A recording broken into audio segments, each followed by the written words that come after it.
Corona ਅਤੇ ਹੋਰ ਖਬਰਾਂ ਦਾ ਤਾਜ਼ਾ ਅਪਡੇਟ ਲੈਣ ਵਾਸਤੇ ਲੋਕਰਾਜ ਟੀਵੀ ਨੂੰ ਲਾਈਕ ਕਰੋ, ਸਬਸਕ੍ਰਾਈਬ ਕਰੋ ਅਤੇ ਬੈਲ ਆਈਕਨ ਤੇ ਕਲਿੱਕ ਕਰਕੇ ਆਲ ਦੀ ਆਪਸ਼ਨ ਪ੍ਰੈਸ ਕਰੋ।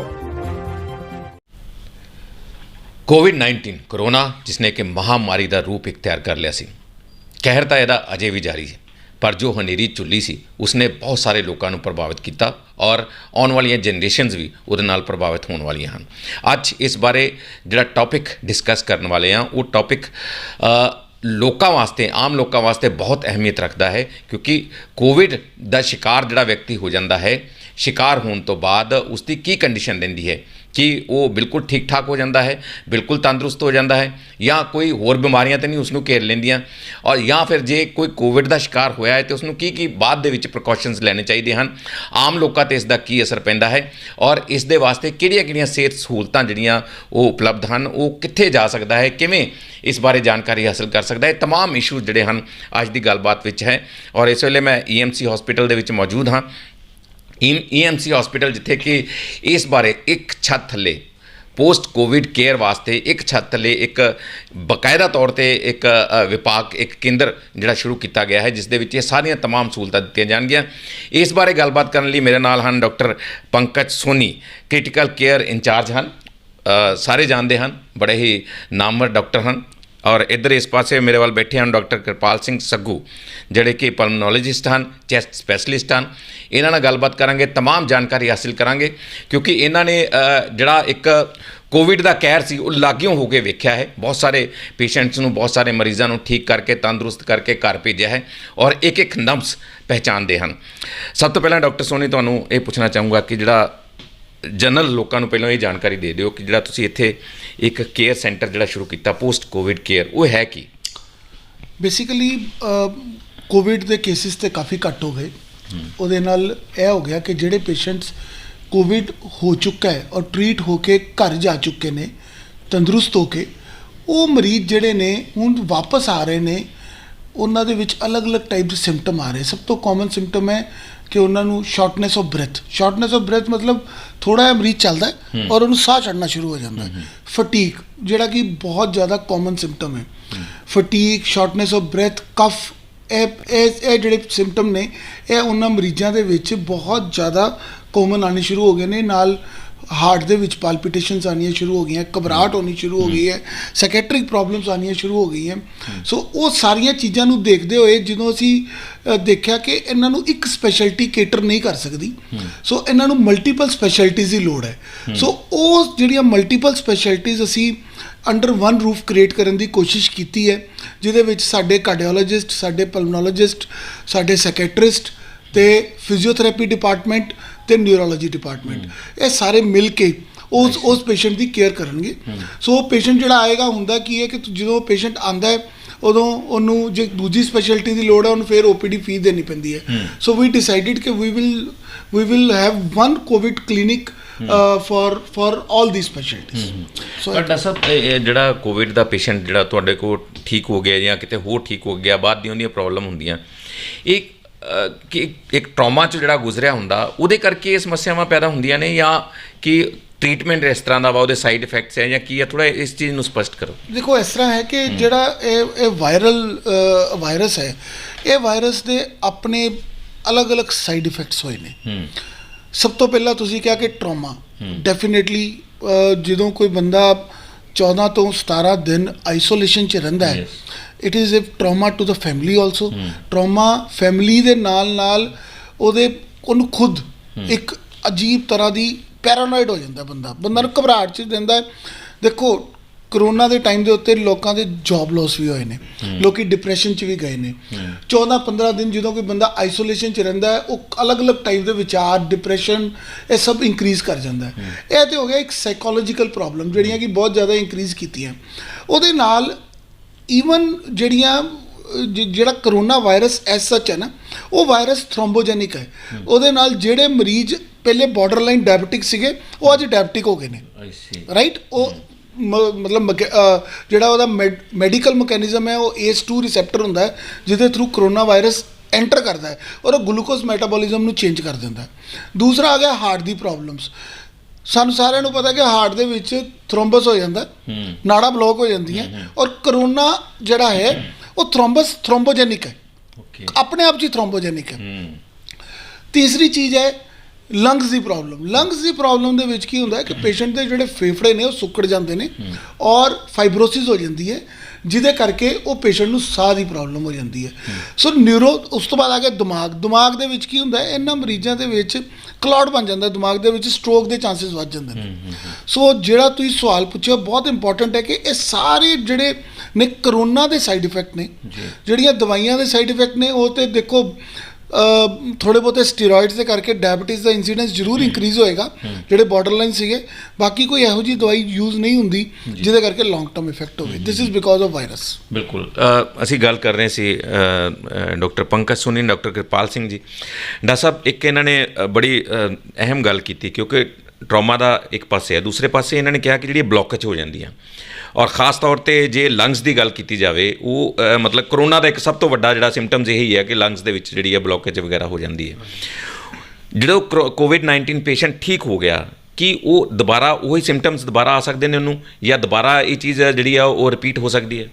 ਦੇਖੋ, ਜਿਹੜੇ ਪੇਸ਼ੈਂਟ ਜਿੱਦਾਂ ਵੀ ਕੋਵਿਡ ਤੋਂ ਠੀਕ ਹੋ ਕੇ ਘਰੇ ਜਾਂਦੇ ਨੇ, ਜਦੋਂ ਫੋਲੋਅਪ 'ਤੇ ਆਉਂਦੇ ਨੇ ਉਹਨਾਂ ਦੇ ਮੋਸਟਲੀ ਕੰਪਲੇਂਟਸ ਹੁੰਦੀਆਂ ਕਿ ਥੋੜ੍ਹਾ ਜਿਹਾ ਚੱਲਣ 'ਤੇ ਵੀ ਬਹੁਤ ਜ਼ਿਆਦਾ ਸਾਹ ਚੜ੍ਹ ਜਾਂਦਾ ਉਹਨਾਂ ਨੂੰ, ਠੀਕ ਹੈ, ਨਾਲ ਖਾਂਸੀ ਦੀ ਥੋੜ੍ਹੀ ਤਕਲੀਫ ਹੁੰਦੀ ਹੈ, ਥੋੜ੍ਹੀ ਖਾਂਸੀ ਰਹਿੰਦੀ ਹੈ, ਵੀਕਨੈਸ, ਕਮਜ਼ੋਰੀ ਮੇਨ ਕੰਪਲੇਂਟ ਹੁੰਦੀ ਹੈ ਇਹਨਾਂ ਦੀ, ਨਾਲ ਸਲੀਪ ਡਿਸਟਰਬੈਂਸ ਹੁੰਦੀ ਹੈ, ਪੇਸ਼ੈਂਟ ਡਿਪਰੈਸ਼ਨ ਨਾਲ, ਸਟ੍ਰੈਸ ਨਾਲ ਸੌਂ ਨਹੀਂ ਪਾਉਂਦੇ। ਪਰ ਅਸੀਂ ਇਸ ਪੇਸ਼ੈਂਟ ਲਈ ਜਦੋਂ ਸਾਹ ਦੀ ਤਕਲੀਫ ਲੈ ਕੇ ਆਉਂਦਾ, ਅਸੀਂ ਸਾਡੇ ਇੱਥੇ EMC ਹਸਪੀਟਲ ਦੇ ਵਿੱਚ ਜੋ ਵੀ ਅਸੀਂ ਕਲੀਨਿਕ ਖੋਲ੍ਹਿਆ ਵਾ, ਉਹਦੇ ਵਿੱਚ ਫਿਰ ਆਪਾਂ ਚੈਸਟ ਵਾਸਤੇ ਲੰਗਸ ਦੇ ਵਿੱਚ ਜਿਹੜੀ ਵਿੱਚ ਫਾਈਬਰੋਸਿਸ ਹੋ ਜਾਂਦੀ ਹੈ, ਮੇਨਲੀ ਫਾਈਬਰੋਸਿਸ ਹੁੰਦੀ ਲੰਗਸ ਦੇ ਵਿੱਚ, ਅਤੇ ਜਿਹਦੇ ਕਰਕੇ ਲੰਗਸ ਜਿਹੜੇ ਸੁੰਗੜ ਜਾਂਦੇ ਆ, ਠੀਕ ਹੈ, ਜਿਹਦੇ ਕਰਕੇ ਸਾਹ ਦੀ ਤਕਲੀਫ ਜ਼ਿਆਦਾ ਵੱਧਦੀ ਹੈ। ਉਹਦੇ ਵਾਸਤੇ ਅਸੀਂ ਫਿਰ ਪਲਮਨਰੀ ਫੰਕਸ਼ਨ ਟੈਸਟ ਹੁੰਦਾ, ਸਪਾਇਰੋਮੀਟਰੀ, ਉਹ ਕਰਦੇ ਹਾਂ ਅਸੀਂ। ਉਹਦੇ ਨਾਲ ਅਸੀਂ ਦੇਖਦੇ ਹਾਂ ਕਿੰਨੇ % ਡੈਮੇਜ ਲੰਗਸ ਨੂੰ ਹੈਗੀ ਹੈ, ਕਿੰਨੇ % ਵਧੀਆ ਕੰਮ ਕਰ ਰਹੇ ਨੇ। ਉਸ ਤੋਂ ਬਾਅਦ ਪੇਸ਼ੈਂਟ ਨੂੰ ਜੋ ਉਹਦੀ ਟ੍ਰੀਟਮੈਂਟ ਹੁੰਦੀ ਹੈ ਉਹ ਅਸੀਂ ਨਾਲ ਦਿੰਦੇ ਹਾਂ। ਪਲੱਸ ਉਹਦੇ ਵਾਸਤੇ ਇੱਕ ਪਲਮਨਰੀ ਰੀਹੈਬਿਲਿਟੇਸ਼ਨ ਬਹੁਤ ਜ਼ਰੂਰੀ ਹੈ।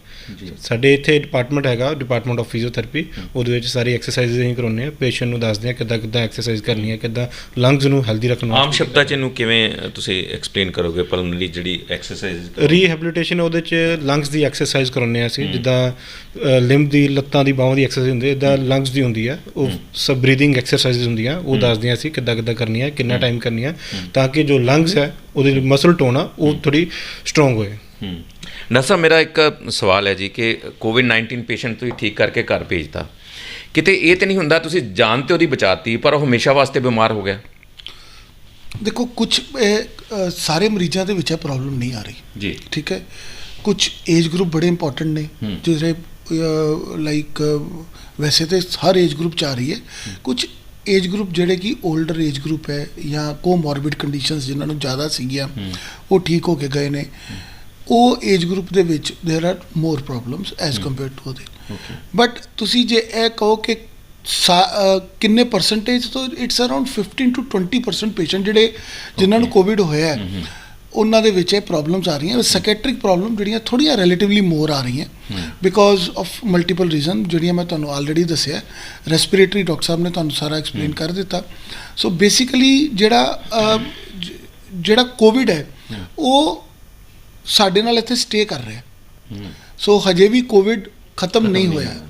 ਸੋ ਆਪਾਂ ਮਤਲਬ ਡੈਫੀਨੇਟਲੀ ਸਾਡੇ ਇੱਥੇ ਕੇਸਿਸ ਡਿਕਰੀਜ਼ ਹੋ ਗਏ ਨੇ, but let's see how the things pan out. ਅੱਛਾ, ਜਿਹੜਾ ਕੋਵਿਡ ਤੁਹਾਡੇ ਕੋਲ ਮਰੀਜ਼ ਠੀਕ ਹੋ ਗਿਆ, ਹੁਣ ਇੱਕ ਚੀਜ਼ ਹੁੰਦੀ ਹੈ ਕਿ ਤੁਸੀਂ ਦੱਸਿਆ ਕਿ ਉਹ ਮਰੀਜ਼ ਜਿਹੜਾ ਵਾ ਉਹ ਇਹ ਜਿਹੜੀਆਂ ਬਿਮਾਰੀਆਂ ਇਹਨਾਂ ਦੇ ਵਿੱਚ ਗ੍ਰਸਤ ਹੋ ਸਕਦਾ, ਉਹਦੀ ਜਿਹੜੀ ਆ ਇੰਟੈਂਸਿਟੀ ਜਿਹੜੀ ਵੱਧ ਜਾਂਦੀ ਹੈ, ਜਿਸ ਤਰ੍ਹਾਂ ਉਹ ਉਸਦੀ ਹੋ ਗਈ ਡਾਇਬਟਿਕ ਹੋ ਗਿਆ ਜਾਂ ਹਾਰਟ ਦੀ ਹੋ ਗਿਆ, ਚੀਜ਼ਾਂ ਤੁਸੀਂ ਦੱਸੀਆਂ। ਕੀ ਉਹ ਦੁਬਾਰਾ ਜ਼ਿਆਦਾ ਪ੍ਰੋਨ ਟੂ ਕੋਵਿਡ ਨਹੀਂ ਹੋ ਜਾਂਦਾ ਕਿ ਜ਼ਿਆਦਾ ਉਹਨੂੰ ਫਿਰ ਦੁਬਾਰਾ ਵੀ ਹੋ ਸਕਦਾ? ਸੋ ਬੇਸਿਕਲੀ ਤੁਸੀਂ ਇਹ ਪੁੱਛਣਾ ਚਾਹੁੰਦੇ ਹੋ ਰੀਇਨਫੈਕਸ਼ਨ ਦੇ ਚਾਂਸਸ ਬੇਸਿਕਲੀ ਹੈਗੇ, ਕਿਉਂਕਿ ਉਹ ਹੋਰ ਜ਼ਿਆਦਾ ਬਿਮਾਰ ਹੋ ਗਿਆ। ਦੇਖੋ, ਇਸ ਤਰ੍ਹਾਂ ਹੈ ਕਿ ਜਿੰਨੀਆਂ ਵੀ ਵਾਇਰਲ ਇਨਫੈਕਸ਼ਨਸ ਹੁੰਦੀਆਂ ਨੇ ਹਜੇ ਤੱਕ ਉਹਨਾਂ ਦੇ ਬਾਰੇ ਇਹ ਮੰਨਿਆ ਜਾਂਦਾ ਹੈ ਕਿ ਇਮਿਊਨਿਟੀ ਲਾਸਟ ਕਰਦੀ ਹੈ।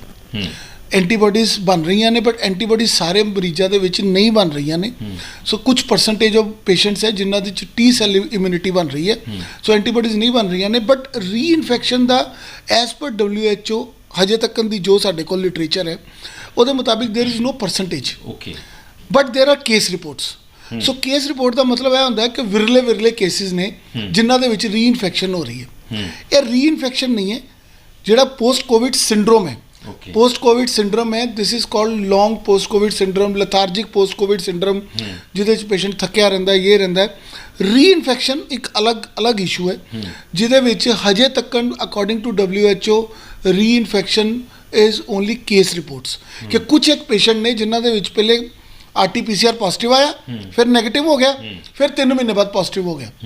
So there are very less number of cases so far reinfection। Doctor ਸਾਹਿਬ ਇਹ ਬੜਾ ਇੰਪੋਰਟੈਂਟ ਕੁਐਸਚਨ ਹੈ ਇਹ, ਕਿਉਂਕਿ ਜਿਹੜੇ ਕੋਵਿਡ ਦੇ ਪੇਸ਼ੈਂਟ ਠੀਕ ਹੋ ਰਹੇ ਉਹ ਬਹੁਤ ਡਰੇ, ਬਹੁਤ ਸਹਿਮੇ, ਉਹਨਾਂ ਨੂੰ ਤੁਸੀਂ ਕੀ ਕਹਿਣਾ ਚਾਹੋਗੇ? ਜਿੱਦਾਂ ਮੈਂ ਸਵਾਲ ਇਹਨਾਂ ਨੂੰ ਪੁੱਛਿਆ, ਤੁਸੀਂ ਹੋਰ ਇਹਦੇ ਬਾਰੇ ਕੀ ਸਪਸ਼ਟ ਕਰ ਸਕਦੇ? ਇਹਦੇ ਬਾਰੇ ਸਾਡੇ ਕਲੀਨਿਕ ਦੇ ਵਿੱਚ ਸਾਈਕੈਟ੍ਰਿਸਟ ਹੈਗੇ ਨੇ, ਡਾਕਟਰ ਮੋਨੀ ਨੇ, ਉਹਨਾਂ ਦੇ ਨਾਲ ਅਸੀਂ ਕਾਉਂਸਲਿੰਗ ਕਰਦੇ ਹਾਂ। ਜਿਨ੍ਹਾਂ ਨੂੰ ਮੈਡੀਸਿਨ ਦੀ ਲੋੜ ਹੁੰਦੀ ਹੈ ਉਹ ਨਾਲ ਮੈਡੀਸਿਨ ਦਿੰਦੇ ਹਾਂ। ਪਲੱਸ ਫੈਮਿਲੀ ਵੱਲੋਂ ਵੀ ਸਪੋਰਟ ਬਹੁਤ ਜ਼ਰੂਰੀ ਉਹਨਾਂ ਵਾਸਤੇ ਜੀ, ਮੇਨ ਕਿਉਂਕਿ ਫੈਮਿਲੀ ਤੋਂ ਇਲਾ ਪੇਸ਼ੈਂਟ ਇਕੱਲਾ ਰਹਿ ਰਿਹਾ ਹੁੰਦਾ, ਘਰ 'ਚ ਵੀ ਇਕੱਲਾ ਹੋਮ ਆਈਸੋਲੇਟ ਹੋਇਆ ਹੁੰਦਾ, ਇੱਥੇ ਹਸਪੀਟਲ 'ਚ ਰਹਿੰਦਾ, ਸਾਈਕੋਲੋਜੀਕਲੀ ਬਹੁਤ ਜ਼ਿਆਦਾ ਇਲ ਹੋ ਜਾਂਦਾ ਪੇਸ਼ੈਂਟ, ਆਪਣੇ ਆਪ ਨੂੰ ਦੁਨੀਆ ਤੋਂ ਅਲੱਗ ਸਮਝਣ ਲੱਗ ਪੈਂਦਾ ਕਿ ਹੁਣ ਇਸ ਨਾਲ ਪਤਾ ਨਹੀਂ ਅੱਗੇ ਕੀ ਹੋਏਗਾ, ਕਿਵੇਂ ਹੋਏਗਾ। ਉਹਦੇ ਵਾਸਤੇ emotional support, psychological support, mental support ਬਹੁਤ ਜ਼ਰੂਰੀ ਹੈ, ਜੋ ਕਿ ਫੈਮਿਲੀ ਮੈਂਬਰਸ ਨੂੰ ਵੀ ਨਾਲ ਦੇਣੀ ਚਾਹੀਦੀ ਹੈ ਤੇ ਐਜ਼ ਵੈਲ ਐਜ਼ ਡਾਕਟਰ 'ਤੇ ਦੇ ਰਹੇ ਨੇ। ਅੱਛਾ ਡਾਕਟਰ ਸਾਹਿਬ, ਜਿਹੜਾ ਪੇਸ਼ੈਂਟ ਹੈ, ਤੁਸੀਂ ਇਹਦੇ ਕਾਫੀ ਚੀਜ਼ਾਂ ਜਿਹੜੀਆਂ ਕਲੀਅਰ ਕਰਤੀਆਂ, ਪਰ ਇੱਕ ਹੋਰ ਸਪਸ਼ਟ ਕਰਨ ਵਾਲੀ ਗੱਲ ਇਹ ਹੈ ਕਿ ਇੱਕ COVID-19 ਨੂੰ ਆਈਸੋਲੇਟ ਕਰ ਦਿੱਤਾ ਗਿਆ, ਉਸ ਦਾ ਸਾਰਾ ਟਰੀਟਮੈਂਟ ਕੀਤਾ ਗਿਆ, ਉਸ ਤੋਂ ਬਾਅਦ ਜਦੋਂ ਠੀਕ ਹੋ ਕੇ ਘਰ ਚਲਾ ਗਿਆ, ਕਿ ਜਿਹੜੇ ਕਈ ਲੋਕ ਹਜੇ ਵੀ ਉਹਨਾਂ ਤੋਂ ਪਰਹੇਜ਼ ਕਰਦੇ ਨੇ ਕਿ ਇਹ ਕੋਵਿਡ ਰਿਹਾ ਜੀ, ਇਹਨੂੰ ਕੋਵਿਡ ਹੋ ਗਿਆ ਸੀ, ਇਹ ਕਿੰਨਾ ਕੁ ਜੈਨੂਇਨ ਹੈ ਪਰਹੇਜ਼? देखो स्टिग्मा बहुत ज़्यादा अटैच्ड है। मतलब मैं क्रिटिकल केयर स्पेशलिस्ट हाँ, तो ये सारे जानते हो, मैं खुद ICU च रहा 7 दिन आफ्टर कोविड। सो कोविड मेरा कोविड 22 दिन बाद नेगेटिव होया, राइट। सो कोविड जेड़ा है वो कोई छूत की बीमारी नहीं है, उन्नी देर तक छूत की बीमारी है जिन्नी देर तक वो RT-PCR नेगेटिव नहीं होता। So we as a human सानू कोविड नू एज ए लैके चलना कि जिन्होंने कोविड हो गया और वो ठीक होके बाहर आ गया, वो एक नॉर्मल बंदा है, ਉਹਦੇ ਵਿੱਚ ਉਹ ਦੂਜੇ ਪੇਸ਼ੈਂਟ ਨੂੰ ਇਨਫੈਕਟ ਨਹੀਂ ਕਰ ਸਕਦਾ। ਇਹ ਇੱਕ ਬੜਾ ਕਲੀਅਰ ਮੈਸੇਜ ਹੈ।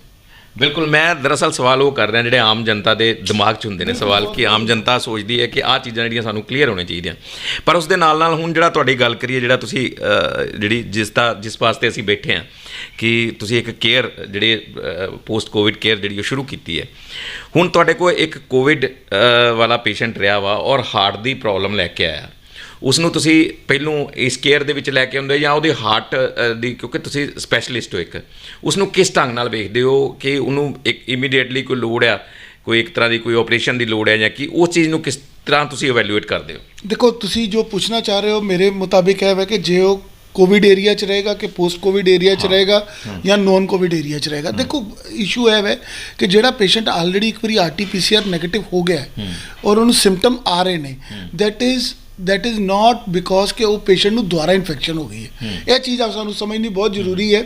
ਜਿਹੜਾ ਬਾਰ-ਬਾਰ ਮੈਂ ਸਟ੍ਰੈਸ ਕਰ ਰਿਹਾ ਕਿ ਉਹਨੂੰ ਦੁਬਾਰਾ ਇਨਫੈਕਸ਼ਨ ਨਹੀਂ ਹੋਈ, ਇੱਕ ਸਿਕੁਐਲੀ ਹੈ, ਇੱਕ ਕੰਪਲਿਕੇਸ਼ਨ ਹੈ ਕੋਵਿਡ ਦੀਆਂ। ਉਹ ਪੇਸ਼ੈਂਟ ਨੂੰ ਟ੍ਰੀਟ ਕੀਤਾ ਜਾਏਗਾ as a normal patient, not as a COVID patient. ਉਹ ਨੌਨ ਕੋਵਿਡ ਹੀ ਰਹੇਗਾ, ਠੀਕ ਹੈ, ਅੰਟਿਲ ਅਨਲੈਸ ਉਹਦੇ ਸਿੰਪਟਮ ਇੰਨੇ ਸਵੇਅਰ ਹੋ ਜਾਂਦੇ ਨੇ ਜਾਂ ਰੀਇਨਫੈਕਸ਼ਨ ਜਿਹੜਾ ਕਿ ਬਹੁਤ ਘੱਟ ਚਾਂਸਿਸ ਹੈ। ਸੋ ਉਹ ਪੇਸ਼ੈਂਟ ਇੱਕ ਨੌਨ ਕੋਵਿਡ ਪੇਸ਼ੈਂਟ ਦੀ ਤਰ੍ਹਾਂ ਹੀ ਟ੍ਰੀਟ ਕੀਤਾ ਜਾਏਗਾ।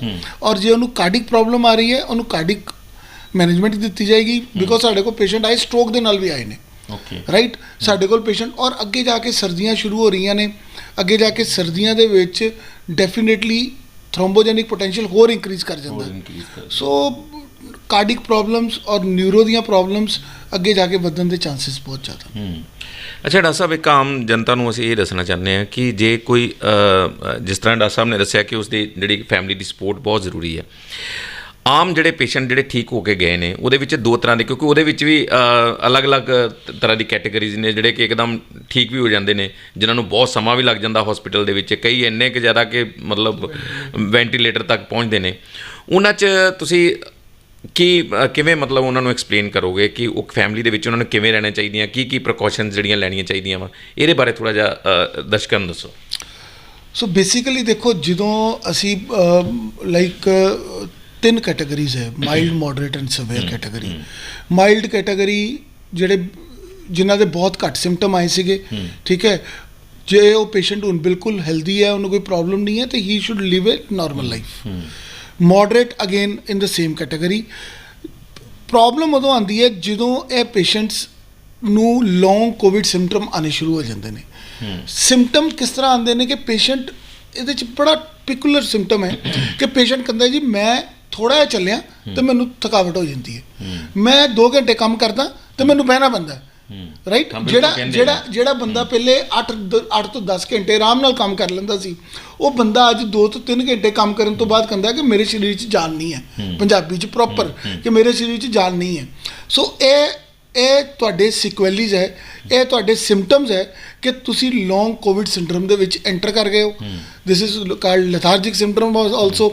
ਇਹ ਕਿਸੇ ਵੀ ਕੈਟਾਗਰੀ ਨੂੰ ਹੋ ਸਕਦਾ। ਇੱਕ ਬੜਾ ਇੰਟਰਸਟਿੰਗ ਚੀਜ਼ ਹੈ ਕਿ ਜਿਹੜੇ ਮਾਈਲਡ ਕੈਟਾਗਰੀ ਦੇ, ਇੱਕ ਸਟੱਡੀ ਹੋਈ ਇਟਲੀ ਦੇ ਵਿੱਚ, ਉਹਨਾਂ ਨੇ ਦੇਖਿਆ ਜਿਹੜੇ ਪਹਿਲੇ ਐਥਲੀਟ ਲੈਵਲ ਦੇ ਵੀ ਬੰਦੇ ਸੀਗੇ ਨਾ, ਦੇ ਆਰ, ਔਰ ਉਹਨਾਂ ਨੂੰ ਮਾਈਲਡ ਸਿੰਪਟਮ ਹੋਏ, ਮਤਲਬ ਦੇ head 1 or 2 days of fever, ਉਸ ਤੋਂ ਬਾਅਦ ਉਹ ਠੀਕ ਹੋ ਗਏ normal, but after 1 or 2 months ਉਹਨਾਂ ਨੂੰ ਲੈਥਾਰਜਿਕ, ਉਹਨਾਂ ਨੂੰ ਉਹ ਆਪਣੀ ਨੋਰਮਲ ਲਾਈਫ ਨਹੀਂ ਜੀ ਪਾਏ। ਸੋ ਇਹ ਕਿੰਨੀ ਦੇਰ ਤੱਕ ਚੱਲਦਾ ਡਾਕਟਰ ਸਾਹਿਬ? ਕਿ ਮਤਲਬ ਦੇਖੋ 2 to 3 months ਤੱਕ। ਹਜੇ ਤੇ ਹੁਣ ਤਾਂ ਟਾਈਮ ਵੀ ਹੁਣ ਥੋੜਾ ਹੀ ਹੋਇਆ ਜੀ। ਦੇਖੋ ਗੱਲ ਇਸ ਤਰ੍ਹਾਂ ਹੈ ਕਿ ਇਹਦੇ 'ਚ ਹਜੇ ਤੱਕ ਜਿੰਨੀਆਂ ਵੀ ਸਟੱਡੀਜ਼, ਹਰ ਚੀਜ਼ ਦੀ ਸਟੱਡੀ ਰੈਗੂਲਰਲੀ ਆ ਰਹੀ ਹੈ, ਬਿਕੋਜ਼ ਇਹ ਚੀਜ਼ it is happening and we are learning. ਬਿਲਕੁਲ, ਬੇਸਿਕਲੀ ਇਹ ਹੋ ਰਿਹਾ, ਇਹ ਹੋ ਜਾ ਰਿਹਾ। ਤੁਸੀਂ ਵੀ ਦੇਖਿਆ ਹੋਣਾ ਕਿ ਲਾਈਕ ਕੋਈ ਦਵਾਈ ਅੱਜ ਤੋਂ 6 ਮਹੀਨੇ 3 ਮਹੀਨੇ ਪਹਿਲੇ ਕਹਿੰਦੇ ਸੀ ਕੰਮ ਦੀ ਹੈ, ਅੱਜ ਉਹ ਦਵਾਈ ਆਉਂਦੀ ਹੈ ਕਿ ਕੰਮ ਦੀ ਨਹੀਂ ਹੈ। ਬਿਲਕੁਲ ਆ ਰਿਹਾ। ਸੋ ਮਲਟੀਪਲ ਚੀਜ਼ਾਂ WHO ਵੱਲੋਂ ਵੀ ਆ ਰਿਹਾ। ਸੋ ਸਾਨੂੰ ਜੋ ਲਿਟਰੇਚਰ ਆ ਰਿਹਾ ਔਰ ਜੋ ਆਪਾਂ ਦੇਖ ਰਹੇ ਹਾਂ, ਦੋਨੋਂ ਚੀਜ਼ਾਂ ਨੂੰ ਕੰਬਾਈਨ, ਅਸੀਂ ਇੱਥੇ ਅਰਾਊਂਡ 485 ਕੇ ਕਰੀਬ ਪੇਸ਼ੈਂਟ ਟ੍ਰੀਟ ਕੀਤੇ ਨੇ, ਠੀਕ ਹੈ, EMC 'ਚ। ਸੋ ਅਸੀਂ ਕੀ ਦੇਖ ਰਹੇ ਹਾਂ, ਜਿਹੜੇ ਪੇਸ਼ੈਂਟ ਸਾਡੇ ਕੋਲ ਵਾਪਸ ਆ ਰਹੇ ਨੇ, ਉਹਨਾਂ ਦੇ ਵਿੱਚ ਜਿਹੜੇ ਮੇਨਲੀ ਜਿਹੜੇ ਸਿੰਪਟਮਸ ਨੇ ਉਹ ਇਹੋ ਆ ਰਹੇ ਨੇ, ਲੈਥਾਰਜੀ ਐਂਡ ਆਲ। ਹੁਣ ਇਹ ਕਿੰਨੀ ਦੇਰ ਤੱਕ ਚੱਲੇਗਾ, ਇਹ ਸਾਨੂੰ ਸਮਾਂ ਦੱਸੇਗਾ।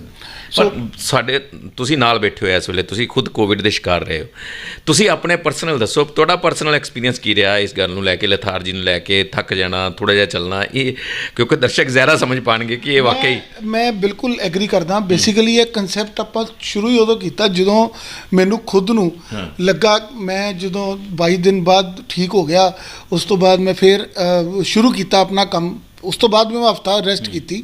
ਉਸ ਤੋਂ ਬਾਅਦ ਜਦੋਂ ਮੈਂ ਕੰਮ ਸ਼ੁਰੂ ਕੀਤਾ, ਮੈਂ ਇੱਕ ਫਲੋਰ ਦਾ ਰਾਊਂਡ ਕਰਨ ਤੋਂ ਬਾਅਦ I have to take a break. ਮਤਲਬ ਸਟਾਰਟਿੰਗ ਦੇ ਪਹਿਲੇ 7-8 ਦਿਨ ਮੈਨੂੰ ਰੈਗੂਲਰਲੀ ਹਰ 1.5-2 ਘੰਟੇ ਬਾਅਦ ਮੈਂ ਥੱਕ ਜਾਂਦਾ ਸੀ। ਸੋ ਇਹ ਸਾਰਿਆਂ ਨਾਲ ਹੁੰਦਾ ਹੋਏਗਾ, ਜੇ ਮੇਰੇ ਨਾਲ ਹੋਇਆ ਰਾਈਟ, ਸੋ ਸਾਰਿਆਂ ਨਾਲ ਹੁੰਦਾ ਹੋਏਗਾ, ਠੀਕ ਹੈ। ਨਹੀਂ, ਉਹ ਸੁਣਦੇ ਆ ਜੀ, ਆਮ ਸੁਣਦੇ ਅਸੀਂ ਕਿ ਇਹ ਹੁੰਦਾ ਹੋਏਗਾ। ਸੋ ਉਹ ਚੀਜ਼ਾਂ ਨੂੰ ਜਦੋਂ ਐਨਾਲਾਈਜ਼ ਕੀਤਾ, ਜਦੋਂ ਹੋਰ ਜ਼ਿਆਦਾ ਉਹਦੇ ਡੀਪ ਜਾ ਕੇ ਦੇਖਿਆ, ਸੋ ਇਹਦੇ ਵਿੱਚ ਹੋਰ ਵੀ ਬੜੇ ਸਾਰੀਆਂ ਚੀਜ਼ਾਂ ਨੇ ਜਿਹੜੀਆਂ ਕਿ ਸਾਨੂੰ ਪ੍ਰੀਕਾਸ਼ਨਸ ਲੈਣ ਦੀ ਲੋੜ ਹੈ, ਰਾਈਟ। ਸੋ ਵੀ ਡਿਸਾਈਡਡ। ਸੋ ਇਹ ਮੇਰਾ ਜਿਹੜਾ ਸਿੰਪਟਮ ਰਿਹਾ ਉਹ 7 ਤੋਂ 10 ਦਿਨ ਰਿਹਾ ਸਰ। ਪਰ ਤੁਹਾਨੂੰ 7 ਤੋਂ 10 ਦਿਨ ਰਿਹਾ, ਫਿਰ ਤੁਸੀਂ ਕੀ ਕੀਤਾ ਕਿ ਇਹ ਚੀਜ਼ਾਂ ਜਿਹੜੀਆਂ ਖਤਮ ਹੋ ਗਈਆਂ? ਤੁਸੀਂ ਖੁਦ ਡਾਕਟਰ ਨੂੰ ਤੁਸੀਂ ਜਾਣਕਾਰੀ ਵੀ ਦੇ ਰਹੇ ਹੋ ਲੋਕਾਂ ਨੂੰ, ਤੁਸੀਂ ਖੁਦ ਇਸ ਦੇ ਸ਼ਿਕਾਰ ਹੋਏ ਹੋ। ਹਾਂ, ਇਹਦੇ ਵਿੱਚ ਜਿਹੜੀ ਸਭ ਤੋਂ ਇੰਪੋਰਟੈਂਟ ਚੀਜ਼ ਹੈ ਉਹ ਤੁਹਾਡੀ ਨਿਊਟ੍ਰੀਸ਼ਨ ਔਰ ਜਿਹੜੀਆਂ ਮੈਡੀਕੇਸ਼ਨਸ ਹੈ, ਫਿਊ ਮੈਡੀਕੇਸ਼ਨਸ ਐਂਡ ਨਿਊਟ੍ਰੀਸ਼ਨ। ਤੁਹਾਡਾ ਜਿਹੜਾ ਖਾਣ ਪੀਣ ਹੈ, ਤੁਹਾਨੂੰ ਉਹਦੇ ਵਿੱਚ ਥੋੜ੍ਹੀਆਂ ਜਿਹੀਆਂ ਚੀਜ਼ਾਂ ਐਡ ਕਰਨੀਆਂ ਪੈਣਗੀਆਂ।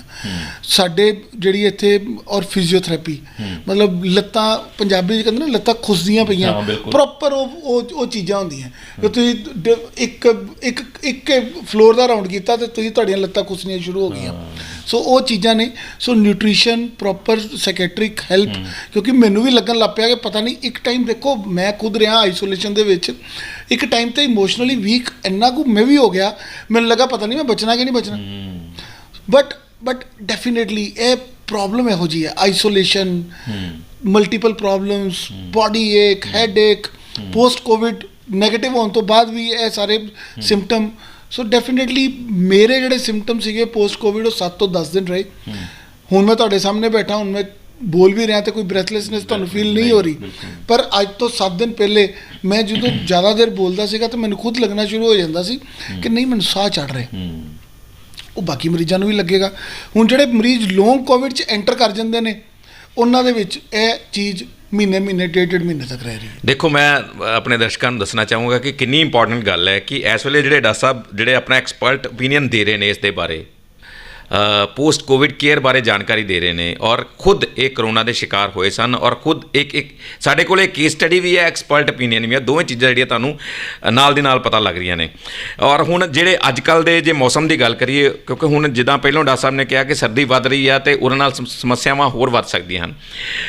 ਖਾਸ ਤੌਰ 'ਤੇ ਜੇ ਸਰਦੀ ਦੀ ਸਮੱਸਿਆਵਾਂ ਦੀ ਗੱਲ ਕਰੀਏ, ਗਲਾ ਖਰਾਬ ਹੋਣਾ, ਛਾਤੀ ਦਾ ਜਾਮ ਹੋਣਾ, ਇਹ ਚੀਜ਼ਾਂ ਜਿਹੜੀਆਂ ਸਾਹਮਣੇ ਆ ਰਹੀਆਂ ਹਨ ਅਤੇ ਕਹਿ ਸਕਦੇ ਹਾਂ ਕਿ ਫਿਰ ਉਹਨਾਂ ਨੂੰ ਵੀ ਫਿਰ ਉਹ ਡਰ ਸਤਾਏਗਾ, ਉਹ ਟਰਾਮਾ ਹੋਏਗਾ, ਉਹ ਸਾਰਾ ਕੁਝ ਹੋਏਗਾ ਜਾਂ ਉਹਨਾਂ ਨੂੰ ਪਹਿਲੋਂ ਹੀ ਇਸ ਢੰਗ ਦੀ ਜਿਹੜੀ ਆ ਕਾਉਂਸਲਿੰਗ ਦੀ ਲੋੜ ਹੈ, ਕਿਸੇ ਚੀਜ਼ ਦੀ ਲੋੜ ਹੈਗੀ ਹੈ। ਬਿਲਕੁਲ ਸਹੀ ਕਿਹਾ ਜੀ। ਜਿੱਦਾਂ ਹੁਣ ਮੌਸਮ ਚੇਂਜ ਹੋ ਰਿਹਾ, ਜੀ। ਅਸਥਮਾ ਦੇ ਪੇਸ਼ੈਂਟ ਬਹੁਤ ਆਉਂਦੇ ਨੇ ਸੀਜ਼ਨਲ ਵੇਰੀਏਸ਼ਨ ਦੇ ਨਾਲ। ਜਿੱਦਾਂ ਅੱਗੇ ਦੀਵਾਲੀ ਆ ਰਹੀ ਆ, ਹੁਣ ਦੀਵਾਲੀ ਵਿੱਚ ਵੀ ਲੋਕ ਪਟਾਕੇ ਚਲਾਉਂਦੇ, ਉਹ 'ਚ ਧੂੰਆਂ ਬਹੁਤ ਨਿਕਲਦਾ, ਉਹਨਾਂ ਅਸਥਮਾ ਦੇ ਪੇਸ਼ੈਂਟ ਤਾਂ ਬਹੁਤ ਵੱਧਦੇ ਨੇ। ਪਲੱਸ ਜਿਹੜੇ ਕਰੋਨਾ ਤੋਂ ਠੀਕ ਹੋਏ ਮਰੀਜ਼ ਹੈ, ਜਿਨ੍ਹਾਂ ਦੇ ਲੰਗਸ ਆਲਰੇਡੀ ਕੰਪਰੋਮਾਈਜ਼ ਨੇ, ਜਿਹੜੇ ਟ੍ਰੀਟਮੈਂਟ ਦੇ ਉੱਪਰ ਚੱਲ ਰਹੇ ਨੇ, ਫਿਜ਼ੀਓਥੈਰੇਪੀ ਦੇ ਨਾਲ ਚੱਲ ਰਹੇ ਨੇ, ਐਕਸਰਸਾਈਜ਼ ਕਰ ਰਹੇ ਨੇ, ਉਹਨਾਂ ਦੇ ਲੰਗਸ ਇੰਨੇ ਕੁ ਵੀਕ ਹੈ ਕਿ ਜਦੋਂ ਉਹ ਧੂੰਏ ਦੇ ਨਾਲ ਲੰਗਸ ਨੂੰ ਹੋਰ ਇਫੈਕਟ ਕਰਨਗੇ। ਤੇ ਕਹਿ ਸਕਦੇ ਹਾਂ ਕਿ ਜੇ ਹੁਣ ਜਿਹੜੇ ਦੀਵਾਲੀ ਦੇ ਦਿਨਾਂ ਦੇ ਵਿੱਚ ਹੁਣ ਕਿਉਂਕਿ ਪਟਾਕੇ ਬੱਚੇ ਹੁਣ ਤੋਂ ਸ਼ੁਰੂ ਕਰ ਰਹੇ ਨੇ, ਚਲਾਈ ਜਾ ਰਹੇ ਨੇ ਔਰ ਜਿਹੜਾ ਪੋਲਿਊਸ਼ਨ ਹੈ ਉਹ ਵੱਧ ਰਿਹਾ, ਉੱਪਰੋਂ ਪਰਾਲੀ ਵੀ ਜਿਹੜੀ ਸਾੜੀ ਜਾ ਰਹੀ, ਉਹ ਸਾਰਾ ਕੁਝ ਹੋ ਰਿਹਾ। ਕਹਿ ਸਕਦੇ ਹਾਂ ਕਿ ਜਿਹੜੇ ਕੋਵਿਡ ਦੇ ਵਿੱਚੋਂ ਨਿਕਲੇ ਨੇ ਉਹਨਾਂ ਨੂੰ ਜ਼ਿਆਦਾ ਧਿਆਨ ਰੱਖਣਾ ਪਏਗਾ। ਬਿਲਕੁਲ ਸਹੀ ਗੱਲ ਹੈ ਜੀ। ਜੇ ਕੋਵਿਡ ਤੋਂ ਠੀਕ ਹੋਏ ਮਰੀਜ਼ਾਂ ਲਈ ਬਿਲਕੁਲ ਧਿਆਨ 'ਚ ਰੱਖਣਾ ਪਏਗਾ ਤਾਂ ਕਿ ਉਹ ਇੱਦਾਂ ਦੇ ਧੂਏ ਤੋਂ ਬਚ ਕੇ ਰਹਿਣ। ਠੀਕ ਹੈ, ਅਸਥਮਾ ਵਾਲੇ ਪੇਸ਼ੈਂਟ ਨੂੰ ਵੀ ਬਚ ਕੇ ਰਹਿਣ। ਪਲੱਸ ਲੋਕਾਂ ਕੋਲ ਤਾਂ ਇਹੋ ਗੁਜ਼ਾਰਿਸ਼ ਹੈ ਕਿ ਪਹਿਲੀ ਗੱਲ ਤਾਂ ਗ੍ਰੀਨ ਦੀਵਾਲੀ ਮਨਾਓ, ਪਟਾਕੇ ਨਾ ਚਲਾਓ ਤਾਂ ਕਿ ਧੂੰਆਂ ਨਾ ਹੋਏ। ਦੂਸਰੀ ਗੱਲ, ਪਰਾਲੀ ਨਹੀਂ ਚਲਾਉਣੀ ਚਾਹੀਦੀ ਕਿਉਂਕਿ ਪਰਾਲੀ ਨਾਲ ਵੀ ਧੂੰਆਂ ਬਹੁਤ ਜ਼ਿਆਦਾ ਹੋ ਜਾਂਦਾ, ਉਹਦੇ ਨਾਲ ਵੀ ਮੋਸਟਲੀ ਪੇਸ਼ੈਂਟਸ ਸਾਹ ਦੀ ਤਕਲੀਫ ਨਾਲ ਹੁੰਦੇ ਨੇ। ਇਹ ਚੀਜ਼ ਨੋਟਿਸ ਕਰਨੀ ਚਾਹੀਦੀ।